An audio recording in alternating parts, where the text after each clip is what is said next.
We are very happy to have all of you joining us for the James Bremick Alliance Coffee and Conversation with Amos Paul Kennedy Jr. in partnership with Arlington Arts. This is the first time we're partnering with Arlington Arts, and we're very excited that we can present this program to everyone. My name is Jamie Ann. I am the director here at the Alliance. We're located in Washington, D.C. And we had almost 150 people register for this call today, so that's very exciting. Artists, collectors, appreciators, and supporters from the American Craft Council to Craft Nova Scotia, we're happy to have all of you here, so thank you. I'm going to get started first by introducing Deirdre and Cynthia from Arlington Arts, which is the county's dedicated arts division in Arlington, Virginia. They're going to talk a little bit about a project that they've been working on with Amos, and this is really why I wanted to invite Arlington Arts and Amos to join us, because I thought what amazing project that they're doing kind of in our own backyard here in DC, but something that's relevant to people around the country and across the world. So they have been working on a project for, I believe it's the last 2 to 3 years that they'll be telling you about. And then afterwards, we're gonna have an opportunity to ask questions and talk with Amos about his background and about this project and more. Our office manager, Emily Schimmel, will be including links with more information in the chat box to your right. To access the chat box, you just go to the bottom bar on the bottom of your screen. And you can put questions there, you can put comments there, and you can also look for the links that she's putting in case you want to learn more about any of the topics today. So as I continue to admit people into the call, Deirdre, do you want to get us started? And we're going to start ourselves with a PowerPoint that you guys are really going to be guiding us through. So Deirdre? Sure. Do you have the PowerPoint up? Yes, I'm going to share it now. And I apologize. Let's see. It looks like somehow it got off of. There we go. Okay. Okay. Hi, everyone. My name is Deirdre Allen. I am a public art project manager with Arlington Public Art, which is a program of Arlington County Cultural Affairs. And as Jamie Ann said, we are located in Arlington, Virginia, which is right outside of Washington, D.C. And about 3 years ago, the county's historic preservation program approached us in public art because they wanted to find a way to commemorate 2 important upcoming anniversaries. The first was the 60th anniversary of the desegregation of Stratford Junior High School. And so the image that you see here is at 8:45 in the morning on February 2nd, 1959, when 4 young students, Ronald Deskins, Michael Jones, Lance Newman, and Gloria Thompson from the nearby Halls Hill neighborhood entered Stratford Junior High School in Arlington. And then when they stepped into Stratford that day, they became the first students to desegregate a public school in the Commonwealth of Virginia.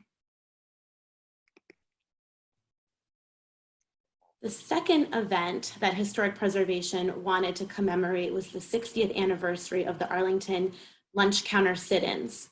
On June 6, 1960, just after 1 p.m., about a dozen people walked into the People's Drugstore at 4709 Lee Highway in Cherrydale. And if you know that location, it's now a CVS.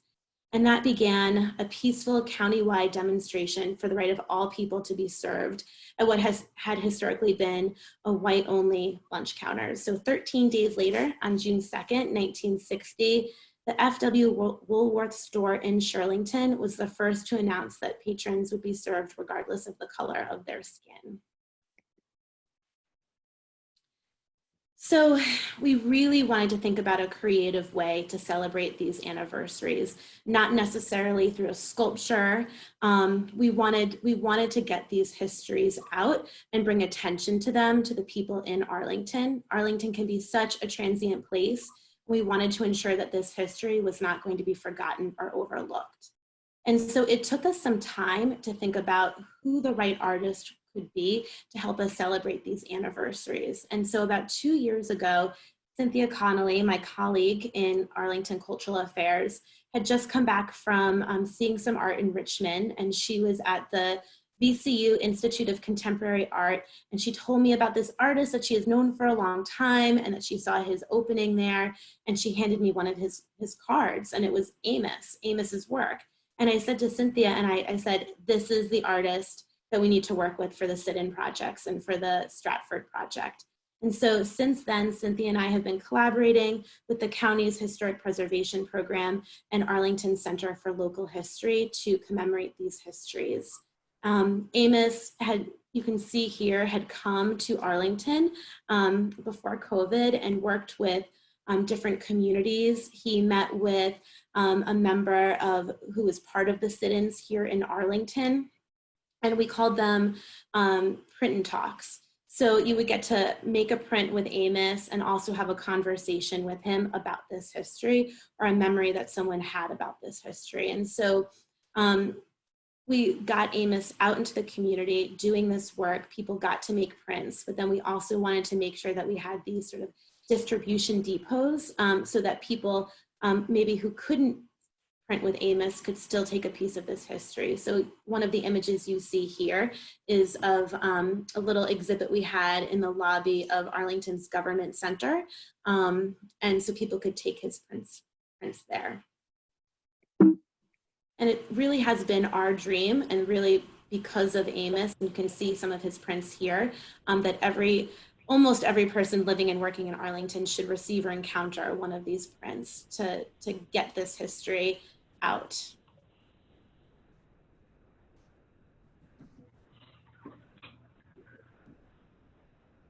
Cynthia, you're up. Hi, I'm Cynthia Connolly. I'm Special Projects Curator for Arlington County, Virginia. This is a photograph of Amos Kennedy when I met him in 2002. I went back to school in 2002 and 3 to Alabama to a design build architecture program called the Rural Studio. And at Auburn University, I saw a poster of his hanging in the hallway.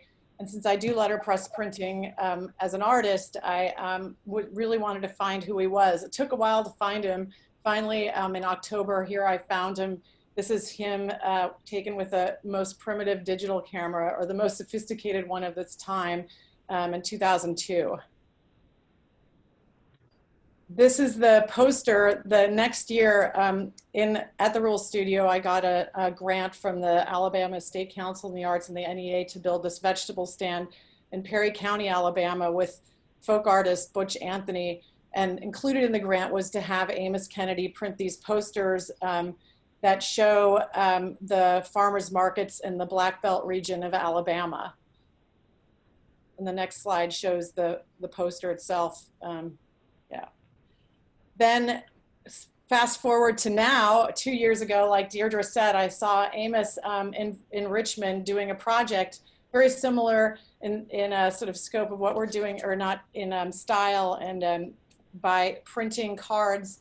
So basically he'd print the base colors of the card, and then you could walk up and print the final text on the card, which I loved. And here he is there in Richmond with the cards that he was printing that day. So as Special Projects Curator, I primarily oversee 2 projects, the Art on the Art Bus and the Arlington Art Truck. This is a photograph of the Art on the Art Bus. As Deirdre mentioned, the goal was to get these messages, these cards out to everybody in Arlington. So Deirdre came to me and said, well, can we also do something with you? And of course it would seem natural to put it on the bus and also do a project with the Arlington Art Truck. So here is one of our transit buses, which actually is called Arlington Transit. And so I started this program 10 years ago called Art on the Art Bus, and one bus circulates with original artwork. So you can just continue with the slides. Here we are installing the placards, and you can see what we decided to do was, in another project I did with the Arlington Art Truck, what I learned was, what we did was we took graphically interesting signs from iconic businesses in Arlington for a quick on-site interactive art project. Accompanied with that project was a banner showing the business's signs and a history of the business. Of the 8 businesses, the building and the businesses of 6 were long gone. oddly, when someone was reading the banner, they mentioned they digitally documented a newspaper clipping scrapbook from an Arlington sit-in protester. I explained how we were working on a project focusing on sit-ins for the truck to launch in 2020.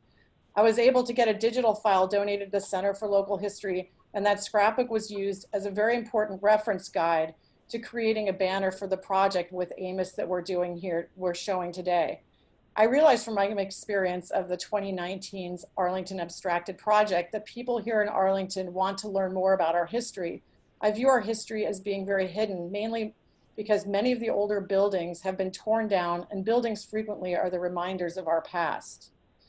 So I found it very important to create an interpretive banner using text provided by the Office of Historic Preservation, information from the recently donated scrapbook, the DC Public Library, as well as Arlington's Center for Local History. I was able to work with local graphic designer and previous Arlington Art Truck artist Mark Pacala to make this illustrated banner timeline to be hung up at the pop-up tent at the Art Truck. So I say all this because the history was so important. So when we made those placards that we're showing on the bus, we really wanted to reference the building where we chose to use 7 quotes from 7 different articles of the 7 sit-ins that happened in Arlington from June 9th through June 22nd. So as you see, there's a quote from somebody in the newspaper, and then to the right, it shows the location, the address, and then if the building still exists today or what the business is today, so that people can actually connect to that and say, oh, I drive by that every day, so that they're more involved with the actual history, that it doesn't seem as long ago as it is, 60 years. So that whole experience for me in the art truck with this one project 2 years ago really kind of hit it home for me, thinking that this is how, you know, both Deirdre and I agreed that this was the way to communicate these stories. So moving on to the art truck, and I was talking about the banner. We never ended up doing the activation this year, which was going to be very much like what Deirdre described, with people can walk up and they can print a 5x8 card of one of the 7 quotes from the newspaper and take it away. And it would be set up very similar to what you see here. This is from last year's project, but of course it was canceled until next year because of the pandemic. So next year, hopefully, will happen in April and May. And on top of that, what we plan to do is public art. Deirdre is going to also have distribution depots of those cards at the businesses or close to the businesses where the sit-in locations, at those sit-in locations. And there's the banner, which of course you can't read, but that would be actually at the truck. And I'm sure that, you know, there's so much information on this banner. What was really interesting about doing this research in the banner, and actually this entire project for me, was that there was so little information found online about these sit-ins here in Arlington. So I felt it really important when making this banner that you know, to double check, cross my I's and dot the T's. I mean, cross my T's and dot my I's, to make sure everything was exceedingly accurate, because this might actually be used as a resource along with, you know, the other research and information the Center for Local History also collected.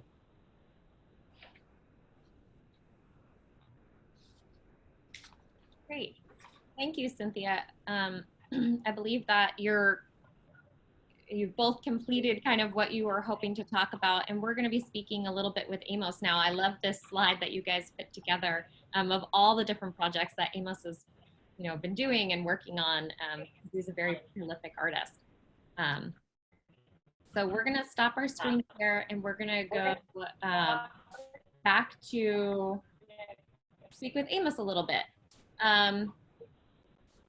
Emily is taking your questions in the corner if you have questions about Arlington Arts, and we also will be able to ask them questions at the very end. So we just heard from Arlington Arts and the amazing work, Amos, that you've been doing with them. It sounds like there's multiple facets going on. You have the art bus, there's the kind of the van that's been going around and engaging with community. And I'd love to hear about your perspective and how the project has been working for you.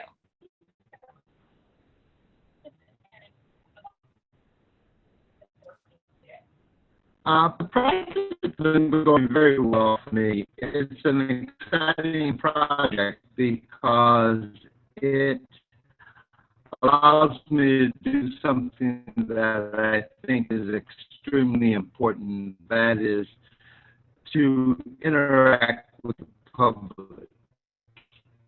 I believe that many times things that we call arts and crafts, the public has to come to it, to the institution that houses it.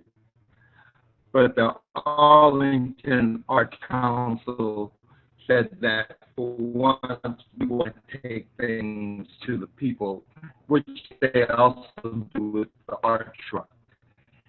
And so it ties in very closely with my idea of the way the public should be served by the government. Yes. Amos, we're having some trouble hearing you. What I like about printing is that printing is a very democratic process, that you're able to make multiples so it can be shared with lots of people. And this project, these two projects that I'm working on are projects that should be shared with the people, that they can have something to take and put in their home to be a constant reminder of the progress that this civilization has made over the last 60 years. And I wonder, I have a really bad internet connection. This is horrible. Well, it's just a little crackly, but I think okay. We can hear you. And it sounds like we can hear you a little bit better now. We just can't see you as well. Okay, I live in a city that doesn't have the best internet service. I'm sorry, it's just the way it is. No, you're good, and we can hear you some now. So we didn't get. So you can hear me now. Said. Yeah, we can hear you. I'm gonna just continue on, and I apologize that we have some barrier, but we're getting. I'm gonna jump ahead to our next question. So the next question actually has a lot to do with democracy in print. Specifically, I think I was wondering how Amos used making as a tool for talking about hard conversations, social conversations specifically. Could you tell us a little bit about kind of your perspective on that? Because I know that you do a lot of work specifically in that arena where you can make a big impact and have a large change on kind of how we view things as fellow humans. Can you talk about that a little bit? Well, for me, when you make something, you're reflecting the society that you want to exist in some way. And what I want to do is I want to share it with as many people as possible. And I want to have people experience a little bit of what I experience as I make stuff. Because I believe that we all have inside of us a desire to make things, a satisfaction from making something, from taking it from an idea to a concept. That process enriches us as a human being. And I think that the object that you make carries a little bit of that experience and that feeling with it. And I want to share it with the general public. I want the general public to feel what I feel when I'm making it, because I find myself in a really nice state of, in a place where I really like to be. And I wish that everybody could be in that same space. Yeah. And, you know, printing is just, again, is just one of those disciplines that allows you to do multiples, that allows you to easily distribute it to people. To get there, you can do it one of two ways. You can invite people in, as we did with the demos and the printing demos, where people would come and print a card, or you can plaster things up on the wall unannounced where people run into it by chance. So it's a very versatile medium also. Did you hear me? Yes, we did. Thank you. Hello. So talking about the experience of, wanting to share the process of making. And I think that there is something universal about doing something with your hands, or even doing, even if it's not with your hands, doing something that you can be proud of. So originally you were not a printer. This was not a field that you were in. I think I read an article that said from corporate analyst to modern day artisan. And I think when you were around 40, is this accurate? You went to Colonial Williamsburg and kind of got some of this, maybe this bug that a lot of us get in the creative field. Can you tell us a little bit about how you got started and how this came to be? Just make sure to unmute yourself again. Yes, I was thinking about this last night. It's my origin myth. And yes, when I was 38 years old, I took my two sons to Williamsburg on a holiday. And we happened to go into a letterpress shop that they have there. And I was just fascinated by it. But as a little background, I had studied calligraphy for a number of years. So I've always been interested in letters and books. And even as a 6-year-old, I used to go to the library on the campus where my father taught. And I would just hang out with the libraries. And I have a thing about librarians now because of that. And I do remember when I was 10 years old, my mother took the Cub Scout troop to the local newspaper to just have a tour of the newspaper. So there have been these instances in my life where letterpress printing and working with letters and books was embedded. But then when I went to Williamsburg, I was just fascinated by the metal type and the impression on the paper. And I was living in Chicago at that time. So when I got back to Chicago, I went to a place called Artist Bookworks, which was a community book art center where adults could go and take classes in the evenings on Saturdays on letterpress printing, book binding, paper making, marbling. And I took my first letterpress course, and it was like magic the first time that I saw the impression. And I had to do it again and again. And I tell people it's simply like falling off of a cliff. All you have to do is take the first step. And I've been fortunate that there's been enough wind to keep me up and I haven't fallen in the last 30 years.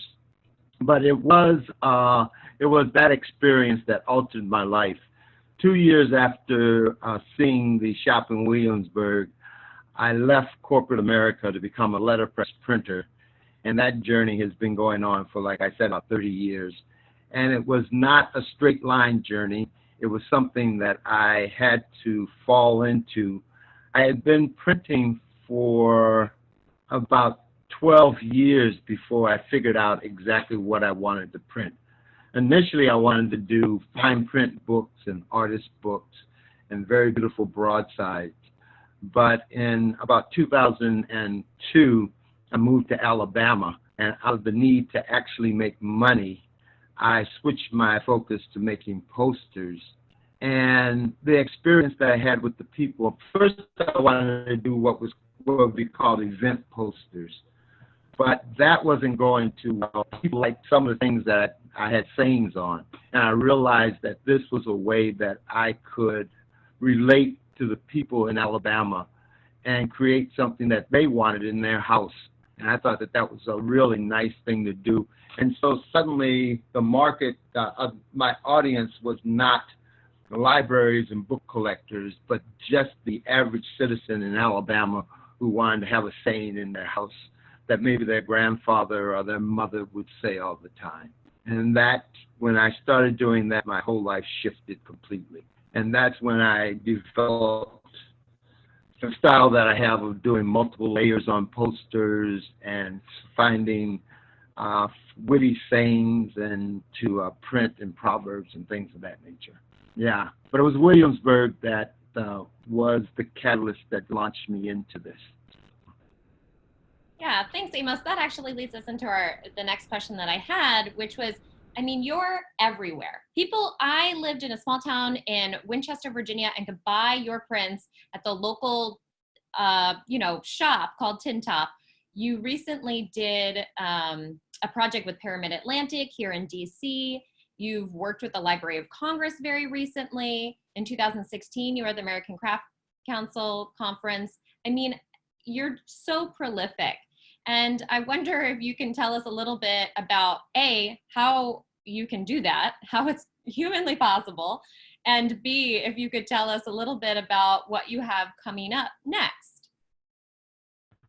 Yes. Well, the thing is that people like what I do. I'm not, and I have a very bad problem that if someone asks me to do something, I feel obligated to say yes, because I was rejected so much in my youth that I know what rejection feels like.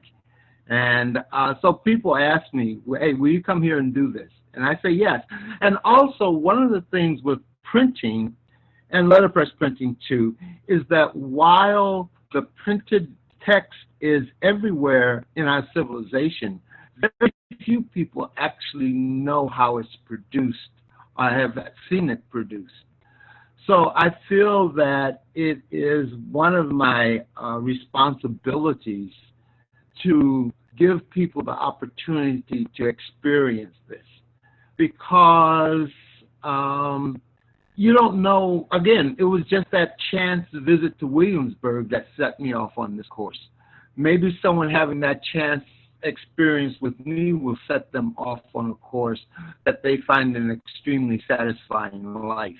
And that's what I'm really looking for. I tell people, I don't care if you don't become a letterpress printer, but I sincerely hope you find something that makes you as happy as letterpress printing makes me. And I used to sell my work over the internet, but starting this year, I'm going to stop doing that and concentrate on selling work in stores such as Tin Top, because it's a small local store and they actually pay taxes that goes to schools. And I think that it's better for them. And also, when you get to a certain age, you really don't need as much money as you did when you were younger. I don't have 2 sons that I have to feed right now, so my food bill is down considerably.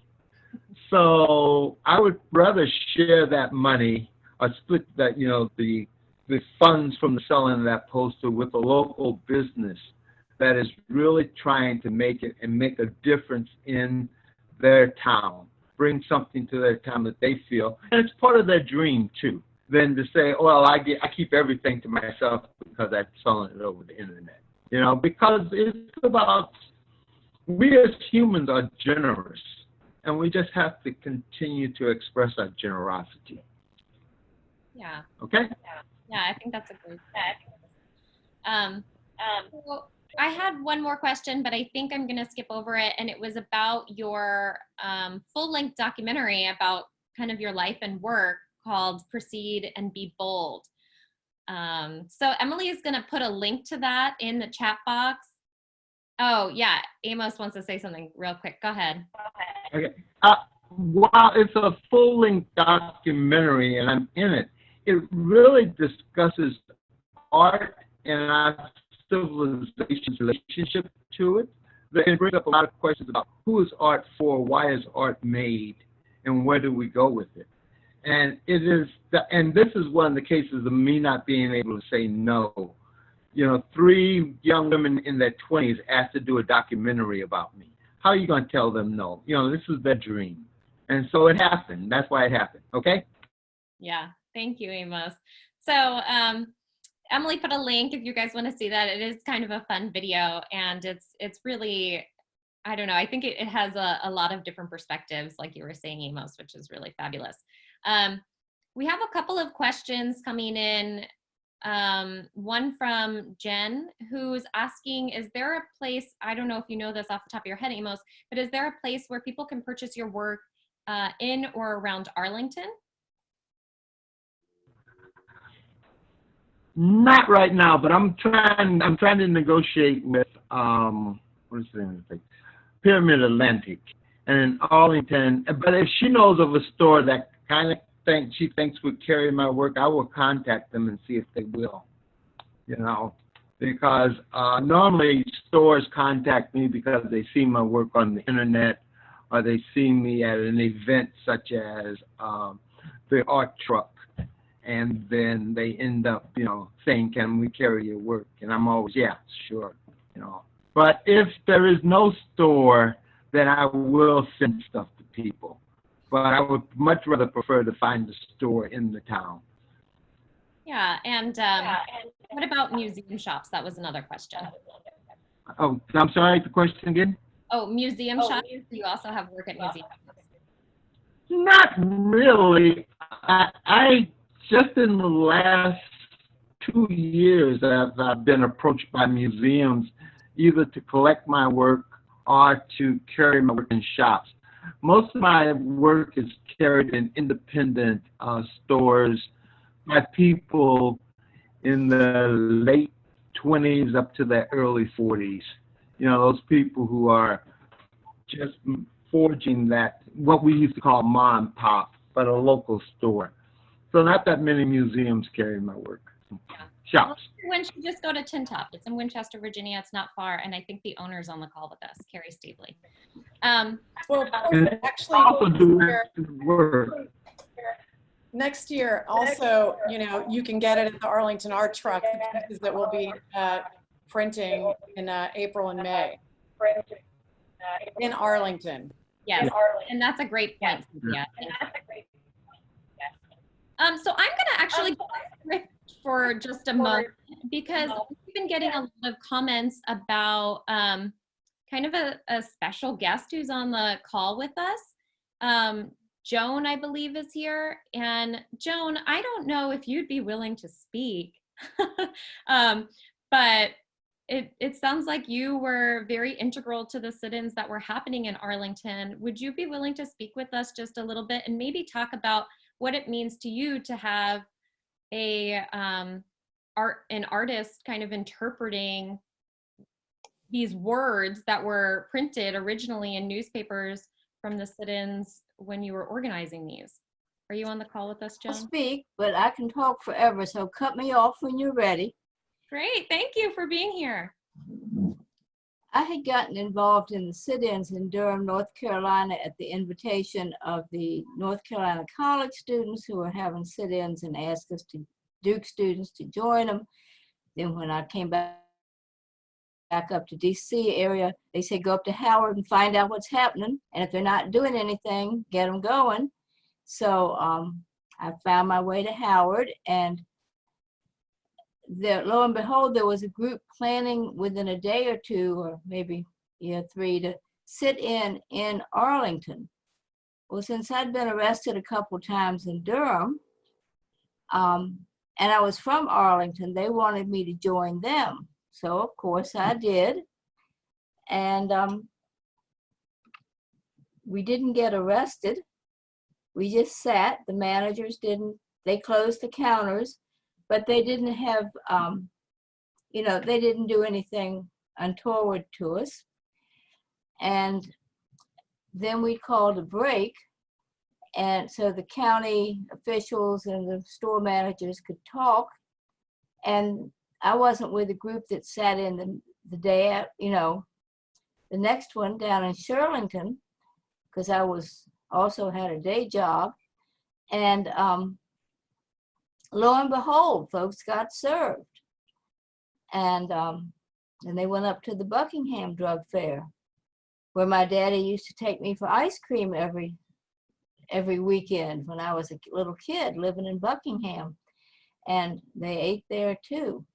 Well, I think the real, the reason that the store managers at first didn't serve us and then were willing to is the county prosecuting attorney said, well, he wasn't going to enforce the state law on public assembly, which meant that under the law, not only the people who sat together, but the people who enabled them, like the drug fair manager or the minister or the park ranger, that person who enabled them could be arrested too. Well, most of our local chain managers were from the New York liberal Jewish community that had come down under Roosevelt's New Deal. And now and their descendants were managing managing lunch counters and drugstores. And they had no problem serving us, but they weren't ready to go to jail that day. So once they didn't have to worry about going to jail, they served us.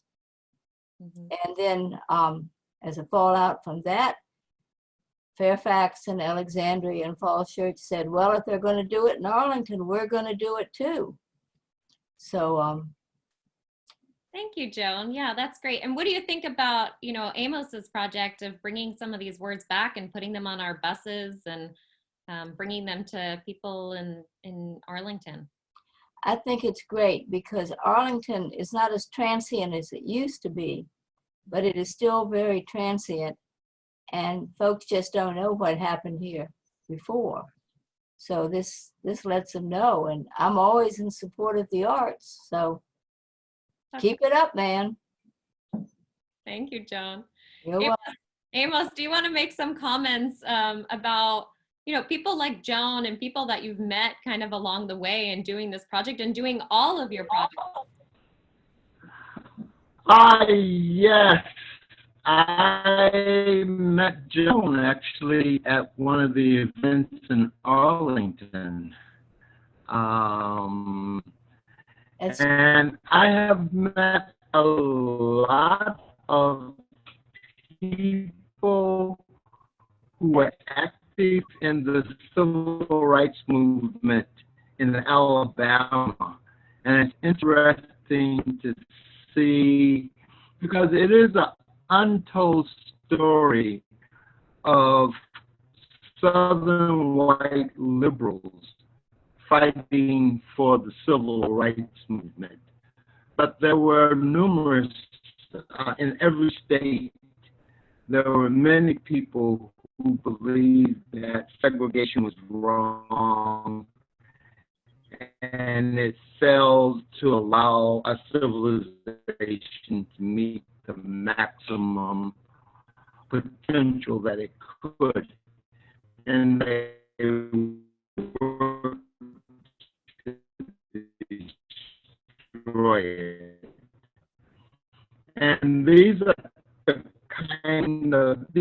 people who inspire me, because I was a few years behind her,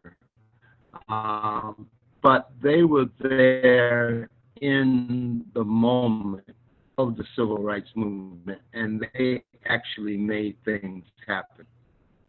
Yes. So it is a very important thing for me to have people, to know people like that, and to interact and listen to their stories.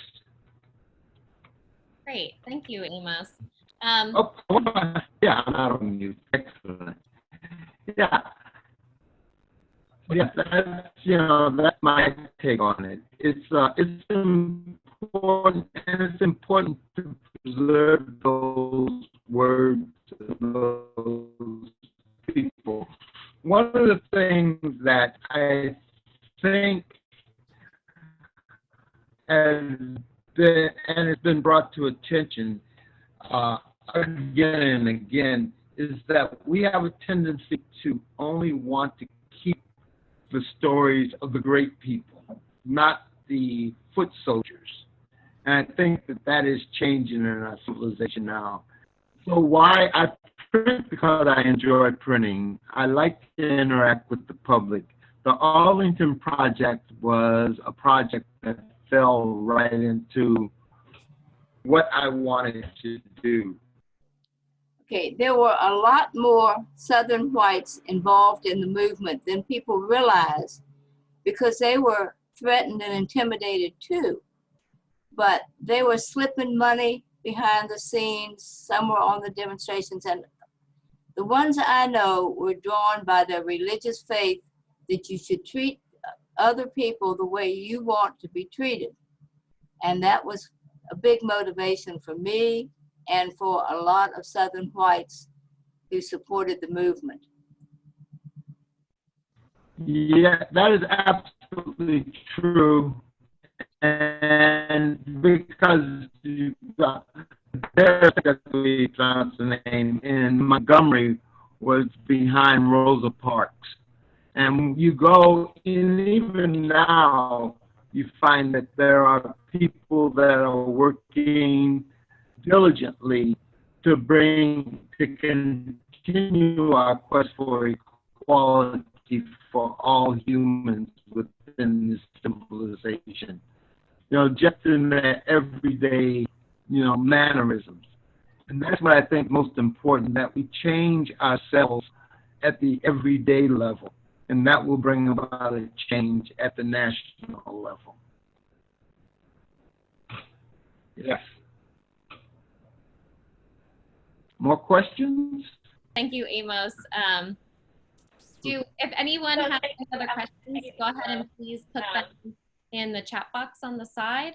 And, you know, I know it's kind of difficult to hear, but I think we are covering some important topics and things that are relevant to today.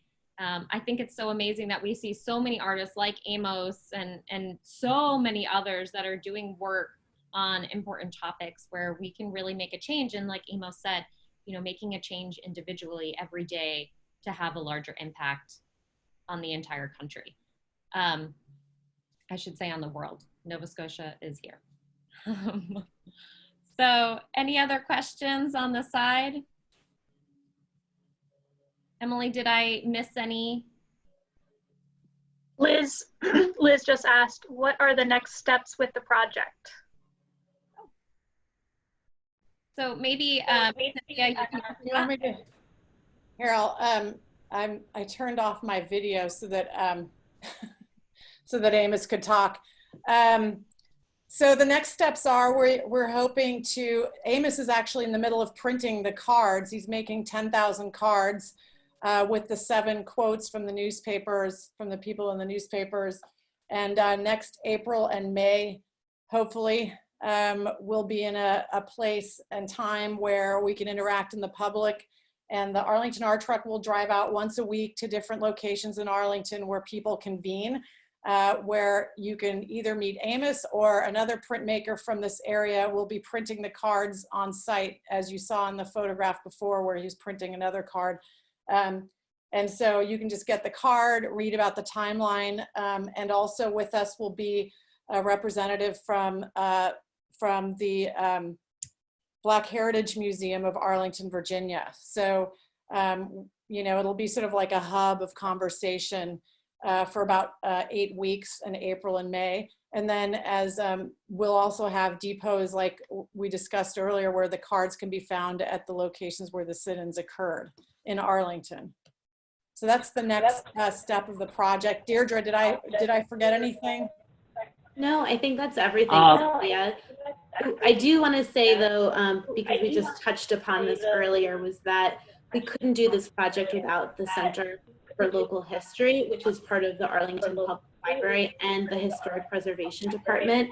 And then I also wanted to mention, since we're coming to a close, my 2 other colleagues in Arlington Public Art who helped make this project happen as well. Angela Adams, who's my boss, she's the director of Arlington Public Art, and then also Elizabeth Carragher, who's also a public art project manager.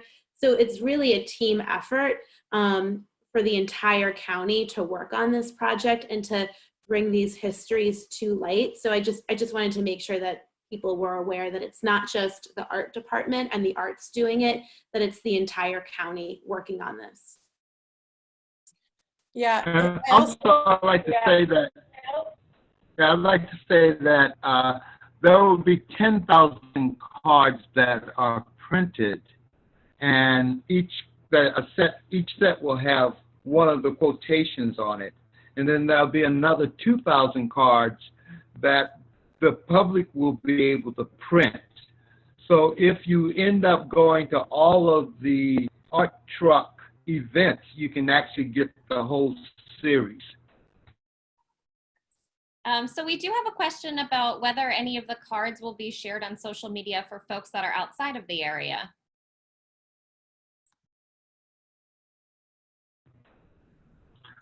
Yes, totally. Especially after, I think we want to sort of unveil them at the truck, right? And so that you can collect them and sort of have a build. But we have a great social media team, and hopefully it will definitely be shared that way too. Great. Well, I think that covers most of our questions. I'm going to end on just a slide where people can get more information about the different people that we've heard from today, ways to contact Amos, the James Renwick Alliance, and Arlington Arts. I know that here at the JRA, we have a number of upcoming events we hope to see you at. We're partnering with Artomatic, which is going digital. It's a local DC event. We also are, continuing our Coffee and Conversation program. And we have a talk from the Renwick Gallery coming up about their acquisitions and kind of their plans for their 50th anniversary that will be happening in 2022.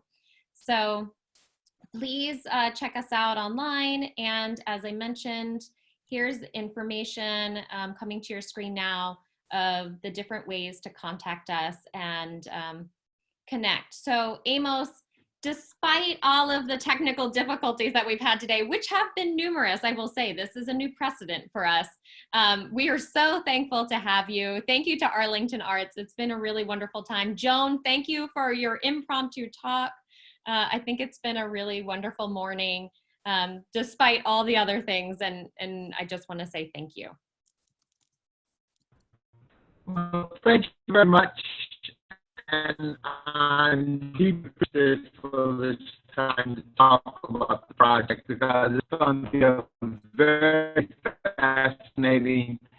And to everybody in the Arlington area, I hope that COVID is under control so I can come and print with you next year. Thank you. Thank you.